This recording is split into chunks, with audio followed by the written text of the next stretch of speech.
My name is Margaret Adele, and welcome to another indie book review. I made it through another audiobook. I'm getting better at that. So today I am reviewing A Bond of Thread by Allegra Pescatore and Jane P. Burnison, narrated by Rose Todd.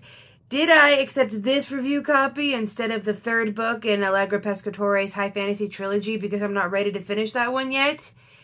No comment, but I did highly enjoy this one. This is a kind of standard high fantasy fairy story, but I did like the mechanics of the world. All about this silver shade named Ilias, who was once the bonded of the Mad Queen and ended up killing her because she was doing, evil Mad Queen stuff, and has run off to live in a cave in a rural village and discovers that, his food seems to be disappearing. He thinks he has a mouse problem. Turns out that the mouse is actually what they call a queen in this world. The monarchs, or the gentry, are born that way. You're literally born and everyone can recognize you by sight as a queen, or at least certain people can. And once Ilias and Sky see eye to eye for the first time, they realize that they are soul bonded, which is different than Ilias's previous bond with the Mad Queen, which was an earth bond, basically a forced bond. So they hate each other on sight because Ilias has already been bonded to a queen, hated it, it was awful, torturous, didn't want it, killed her.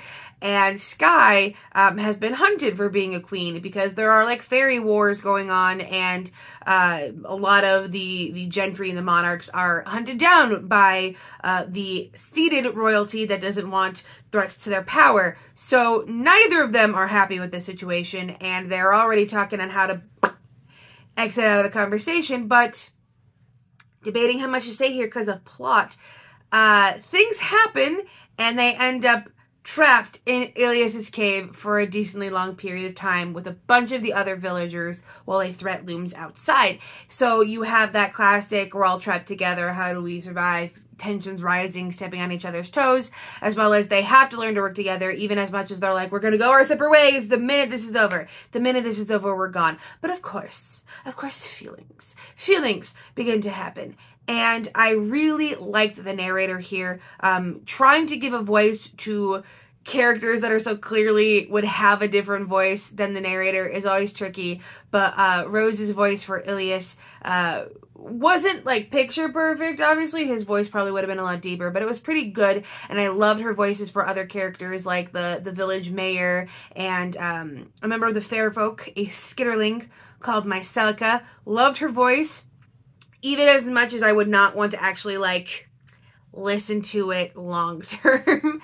But in this world, the fair folk are more of your like pixies, more like the goblin-y type creatures that can't actually communicate with the high fae, or what we consider when we think of fairies. So there's this kind of give and divide, but a gentry like Sky can communicate between them. And there was a lot of little aspects to the world building and the magic of and the mechanics that I really liked. Things like all of the mountain that all the fairies lived on was split up into zones, and every person could do the magic of their zone, plus zones that were directly connected to them. So being in a different zone would give you some overlapping magic to the next zone, but then also your magic would be a little bit different, and I loved that. It didn't go too deep into what areas had what magics, which I didn't mind that. I do not like giant paragraphs of world building expository text because it goes right over my head. For me, I prefer it if you're going to introduce world building mechanics, you need to introduce them and then shortly after use them somehow. Like when they talk about how Sky is from Flower, and that means her hair changes color with her emotions, and that becomes a plot point. They talk about how people from this realm also have illusion magics, and that becomes a plot point. Like, for my whole thing is, if it's not going to come up in the actual plot of the story, it's not necessarily world building you need to bring up, unless you need to bring up like, oh, they're afraid of this thing because of X. Ilias is from Vine, and Vine is very like big warrior types, so that comes up a lot. And he has wings, and that's not something all fairies have. And there was just a lot of little bits and bobs that were explained very well, and you got the gist that it was a greater wild world beyond the very isolated setting that you had in this cave with dangers outside. but you didn't need to know the ins and outs of like every realm's magic to understand what this realm could do with their magic and maybe what they were afraid that another realm would do to them.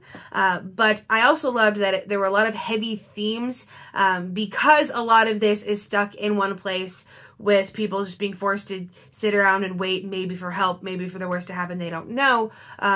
Sky and Ilias have a lot of conversations on like ruling philosophy. They go through all of these old parables of the world, which also did a great job at world building, showing them, you know, showing their own myths and parables that their previous generations had come up with. And they would talk about what decisions should Sky make, because everyone was looking at her, even though she didn't want them to, and what was going to be the best pick to keep everyone safe. Should someone be sacrificed because the food stores are running low, you know, tensions are running high, this person is becoming a rabble rouser, how do we deal with them in a way that won't make them a martyr to their supporters? Like, a lot of that kind of deep thought stuff, which your mileage can vary on whether or not you like that. I love those kind of things. I love the moral dilemmas, the philosophical dilemmas, and it served as a great way for the two of them to bond together because they had this problem in common. They had to solve these problems.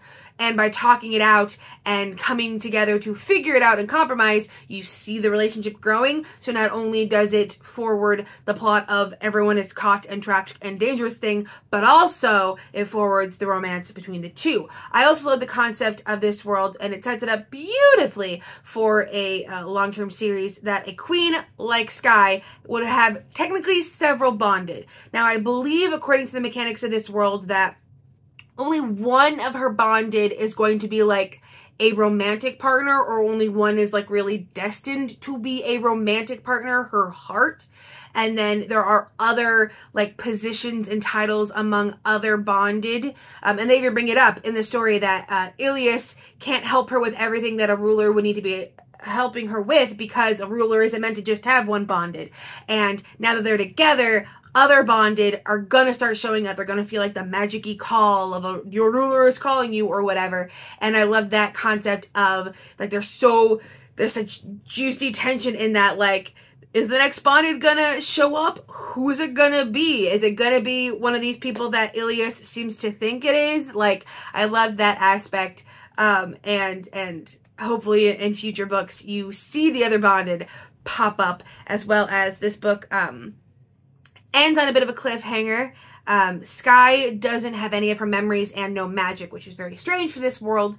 And by the end, you get some big reveals on where she was from and maybe a hint as to why she lost her memories in the first place. And I really liked all of those aspects. Like I mentioned before, the world building is pretty simple. This isn't something that necessarily plays very differently with the concepts of high fantasy or fairy fantasy that you know. It's just well done enough, but also simple enough that you're not caught with giant paragraphs of text and fancy names that go right over your head, but you still feel like you got lore. You still feel like you read a fantasy book and something came out of it and it felt like there was a fantasy world, and I really liked that. If you've been around my channel for a while, you may remember that I struggle with very heavy fantasy world building, especially when it's like old histories and fancy names given in giant blocks of text, but this one felt lived in. It felt like a properly big world, even though the actual technical setting of the majority of the book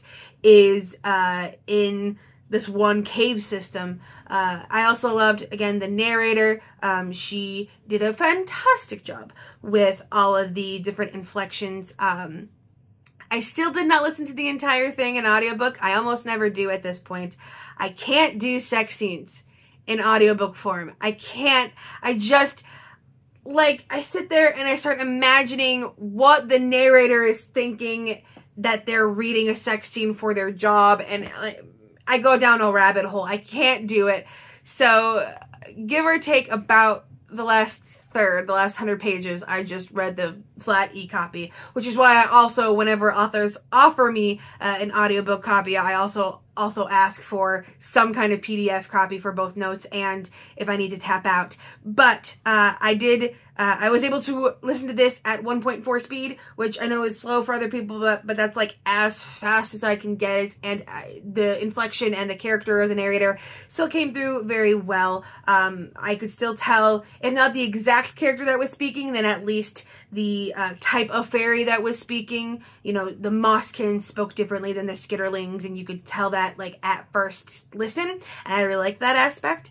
But I am thankful that I did not do the sex scene, and also Ilias has a lot of PTSD because, you know, evil mad tyrannical queen forced him to be bonded to her, so there's a lot of talk about things like SA, things like assault and torture and a lot of that, so be on the lookout for that. But in general, really liked this. Really hoping the sequels come out. I was looking, this came out a little bit ago, but it doesn't seem to have a lot in the way of sequels, at least by indie standards. And I know I am so spoiled because indie books will often come out super quick, several installments in a series in 1 year.